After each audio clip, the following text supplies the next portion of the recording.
What's up, y'all? Welcome to Tales and Tangents. I am Indigo. Thank you for joining me on my page.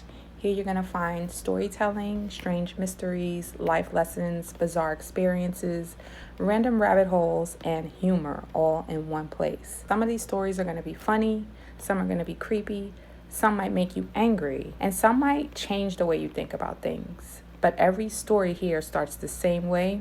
Someone lived it.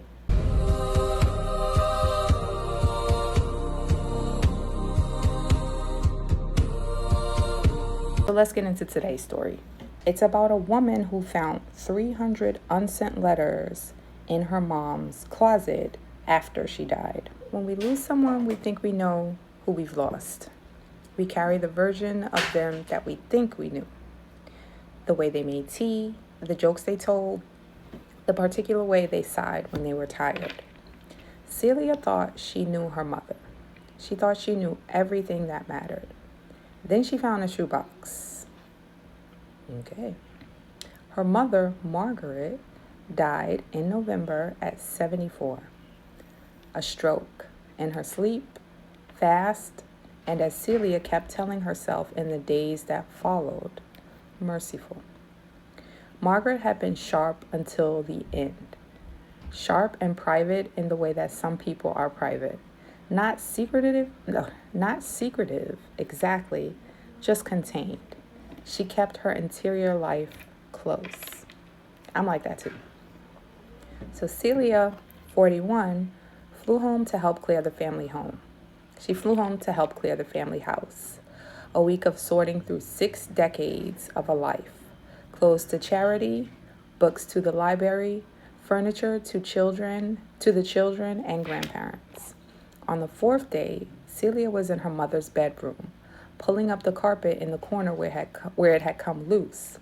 She was going to nail it back down when she felt a section of the floorboard shift under her hand. She pulled it up, and there was a shoebox inside. A really old shoebox, the kind held by an elastic band, so ancient it crumbled when she touched it. Inside, letters, handwritten on pale blue paper. Hundreds of them, all in her mother's unmistakable handwriting. All addressed to a name Celia had never once heard her mother mention. Thomas. So Celia sat on the bedroom floor and read for hours. The letters spanned decades, the earliest dated when her mother was 19, the last written just 8 months before she died. They were love letters. At first, passionate, luminous, full of a version of her mother Celia had never seen. Young and hopeful and desperate and alive in a way that felt almost painful to read. Thomas, whoever he was, had been the love of Margaret's youth. They met at a university, they planned a life, and then it became clear across the letters Margaret's family had intervened. Her father had not approved. The words "not suitable" appeared in one letter, "not from the right background" in another. She'd written him anyway, letter after letter for 50 years that she never sent. Letters telling him about her life, her marriage to Celia's father. A good marriage, she wrote, a kind and steady man. Her children, her grandchildren, the garden she was proud of, and the baby. Celia had to read that part 3 times. Before her marriage, before Celia's father, Margaret had been pregnant with Thomas's child. And the family had arranged for the baby, a boy, she wrote, to be given up for adoption. Thomas hadn't known. Margaret had never spoken of it to anyone. Celia spent 3 months trying to find Thomas. The surname in the letters was Walsh. Thomas Walsh. Somewhere in the world who had once loved a woman called Margaret and never known he had a son. The trail led through university records, through electoral rolls, through genealogy websites, and then a voluntary adoption register. Thomas Walsh, now 76, living in County Clare, Ireland, was on it. had been on it for 12 years, registered in case his child ever tried to find him. Celia rang the number. An old man answered, and she told him who she was. She told him why she was calling, and there was a silence on the line that lasted almost a full minute. Then Thomas Walsh said, "I never stopped wondering, not for a single day." The son, Margaret's son, Thomas's son, was found.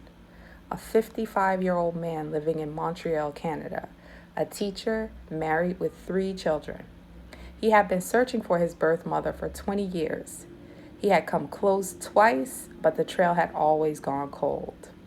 He flew to meet Celia in the spring. She gave him copies of every letter. He read them over 2 days. When he finished, he told Celia, "She thought about me. She thought about me my whole life." He has a half-sister now and a father he found at 75 years old who cried at the airport when they met. Celia has a brother she didn't know existed. Margaret kept her secrets to the end, whether from shame or protection or simply because the weight of them had become too much to set down after so many years. We'll never know.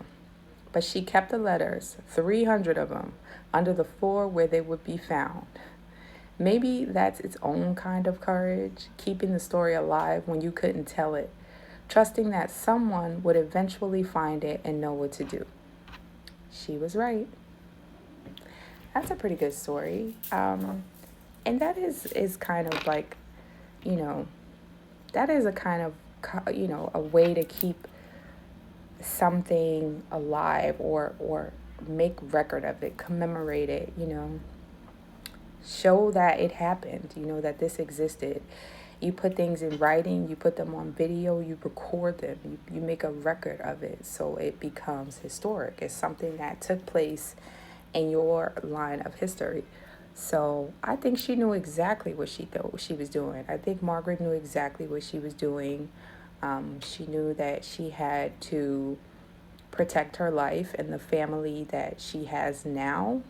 She's married and had children, had Celia, and she had a whole family that she was obligated to. So I actually have a lot of respect for her for still, keeping that child that she had to give up, which was, out of her control, but, keeping him in her heart and kind of still loving him from afar. And though it's like, I can't reach him, I can't reach his father, the true people that I really love, but I am going to, stay connected to them in spirit. That's exactly what she did. And she wrote to them and she spoke to him, her ex, as if, they were going to meet again. And lo and behold, they will. When he passes over, I'm sure she'll be waiting. But the work that she did and her just keeping a record was able to reunite him with his son and also her son, their son, with her daughter. That's a beautiful thing. So I think this story had a really great ending. I really liked it. I hope you liked it. Thank you for watching and thank you for tuning into the channel. Like the video and subscribe to the channel. Please send me stories if you would like me to share them on Tales and Tangents. All right, peace.